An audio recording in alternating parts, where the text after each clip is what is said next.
تو میرے یہ سارے ساتھیوں نے میرے ذمے یہ لگایا تھا کہ میں تھوڑا سا آج وفات نبی پر تھوڑی سی بات کر لوں، تو اسی کو میں پیش کرنے کی کوشش کر رہا۔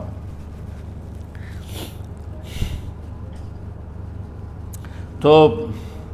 53 برس کی عمر میں آپ نے مکہ سے مدینہ کی ہجرت فرمائی، اور 10 برس آپ نے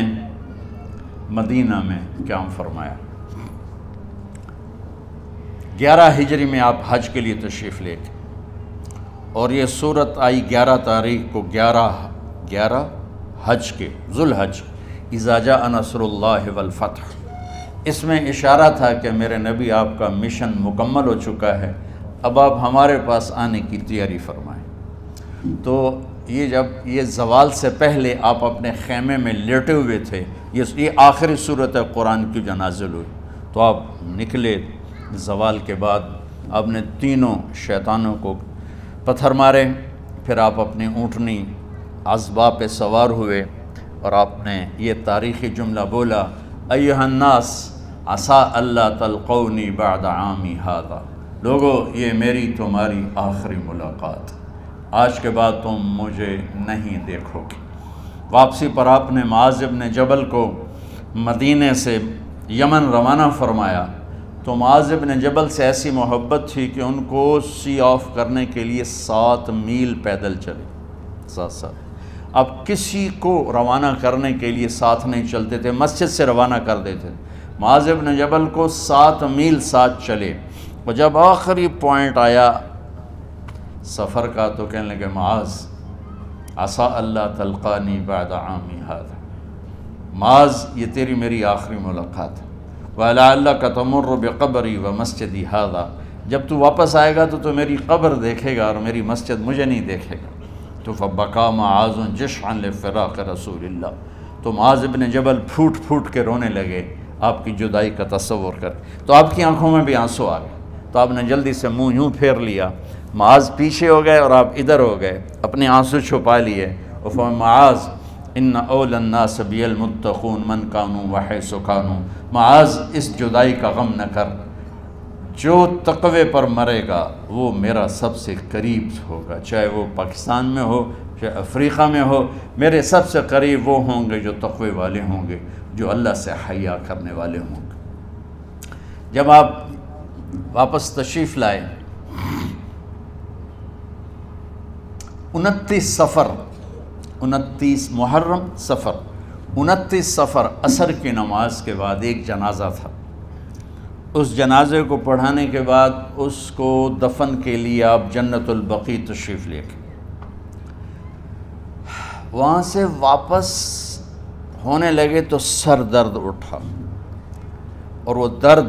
ایک دم بڑھنا شروع ہوا، اور اس دن باری حضرت عائشہ کے گھر کی تھی، تو آپ گھر میں تشریف لاتے لاتے درد کے ساتھ بخار، تیز درد تیز بخار، اور 14 دن 12 ربیع 29 30 2 دن یہ اور 12 دن اگلے 14 دن آپ نے بیماری دیکھی، مسلسل سر درد اور مسلسل بخار، اور روزانہ آپ جب گھر بدلتے، اس وقت 9 بیویاں زندہ تھیں، تو آپ پوچھتے کل کس کی باری ہے، کل کس کی باری ہے، جی میمونہ کی ہے، اگلا دن کل کس کی باری، جی حفصہ کی ہے، کل کس کی باری ہے، ام سلمہ کی ہے۔ تو بیگمات نے اس سے سمجھا کہ اللہ کے نبی یہ چاہتے ہیں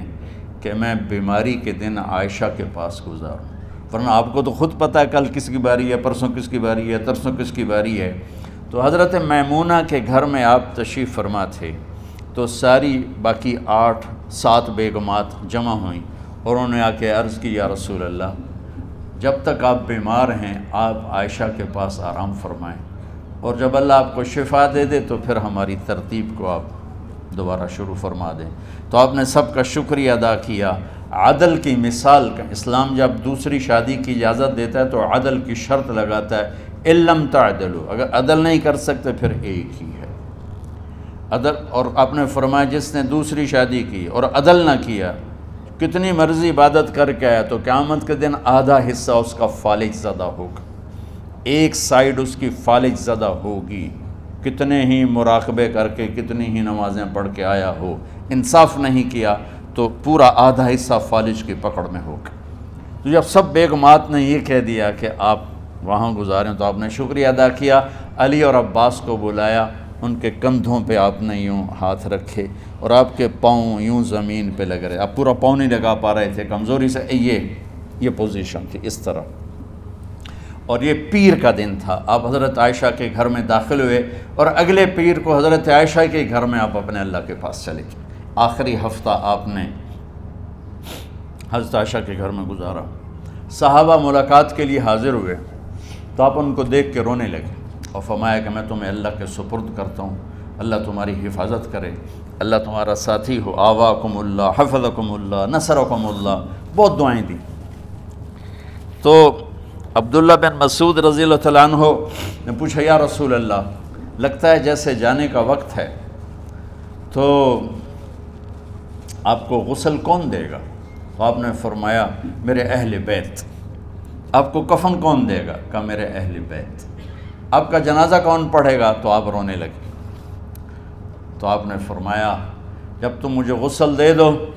تو سب نکل جانا، سب سے پہلے میرے دو وزیر جبریل و میکائیل آئیں گے اور وہ میرے اوپر درود و سلام پڑھیں گے۔ ہمارے نبی کا جنازہ ایسے نہیں ہوا اللہ اکبر اور پیچھے صفیں، آپ کی چارپائی کے پاس آ کر صحابہ کھڑے ہو جاتے تھے، وہ میں ابھی بتاتا ہوں۔ تو آپ نے فرمایا سب سے پہلے جبریل و میکائیل آ کر میرے اوپر درود و سلام پڑھیں گے، پھر اس کے بعد ساتوں آسمان کے فرشتے باری باری آئیں گے۔ جب وہ چلے جائیں گے تو پھر سب سے پہلے میرے خاندان، میرے اہل بیت کے مرد آ کر میرے اوپر سلام پڑھیں گے، پھر ان کی خواتین آ کر سلام پڑھیں گی، پھر ان کے بچے آئیں گے، پھر ان کے نوکر اور نوکرانیاں آئیں گی، اس کے بعد مہاجرین مکے کے قریش آئیں گے، اس کے بعد ان کی عورتیں آئیں گی، ان کے بچے آئیں گے، ان کے نوکر اور نوکرانی آئیں گی، اس کے بعد مدینہ والے آئیں گے، پھر مدینہ کی خواتین آئیں گی، پھر ان کے نوکر نوکرانی آئیں گے، اور اس کے بعد مجھے تم اللہ کے سپرد کر دینا۔ اور پھر آپ نے ایک عجب بات فرمائی جو کسی نبی نے نہیں فرمائی، فرمایا کہ میرے بعد میری آنے والی امت کو میرا سلام کہہ دینا، اور انہیں کہنا کہ ان کے بعد جو آئیں ان کو بھی میرا سلام کہہ دینا، اور اس طرح میرے سلام کو قیامت تک اللہ کے نبی نے پہنچایا کہ ہر آنے والی امت، ہر آنے والی نسل اگلی نسل کو اس نبی کا سلام پہنچائے۔ آپ کے جانے میں 5 دن باقی تھے تو آپ نے فرمایا مجھے 7 کنوؤں کے پانی سے غسل کرواؤ۔ تو 7 کنوؤں سے پانی لایا گیا مشکیزوں میں بھر کے۔ تو حضرت عائشہ کے گھر میں کوئی ایسا ٹب نہیں تھا جس میں بیٹھ کے وہ آپ نہا سکتے، تو حضرت حفصہ کے گھر سے ٹب منگوایا گیا، آپ اس میں بیٹھے، تہمت باندھا ہوا تھا، کرتا اتارا، اور آپ پر 7 کنوؤں کا پانی ڈالا گیا، تھوڑا تھوڑا تھوڑا تھوڑا تھوڑا تھوڑا، تو اس سے بخار کی شدت کم ہوئی، اور آپ سر درد کی وجہ سے آپ نے ایسے پٹی باندھی سرخ رنگ کی، اور اس کے بعد حضرت علی اور فضل بن عباس کے کندھوں کا آسرا لے کر آپ مسجد میں تشریف لائے، اور آپ ممبر پر بیٹھے اور آپ نے فرمایا لوگوں میرے جانے کا وقت آ چکا ہے، میں نے کسی پر زیادتی کی ہو، کسی کو تھپڑ مارا ہو، کسی کو چھڑی ماری ہو، کسی کا حق دبایا ہو، تو میں اپنی جان کے ساتھ مال کے ساتھ حاضر ہوں، مجھ سے یہیں بدلہ لے لو، آخرت میں میرے خلاف کوئی دعویٰ نہ کرنا، میں آخرت کے حساب کو برداشت نہیں کر سکتا۔ جن کے طفیل لوگوں کا حساب معاف ہوگا، جن کی طفیل، جن کی شفاعت پر لوگ بے حساب جنت میں جائیں گے، وہ روتے ہوئے فرما رہے ہیں کہ میں آخرت کے حساب کو نہیں دے سکتا۔ تو سارے صحابہ رونے لگے، لیکن آپ اپنی بات کو دہراتے رہے، کوئی بھی نہیں اٹھا۔ تو آپ نے ظہر کی نماز پڑھائی، ظہر کے بعد پھر ممبر پر آئے اور فرمایا کہ لوگو یہیں مجھ سے حساب کتاب کر لو، آگے نہ کرنا، بتاؤ میں نے کسی کا کوئی حق دینا۔ ایک صحابی کھڑے ہو، یا رسول اللہ آپ نے میرے 3 روپے دینے ہیں۔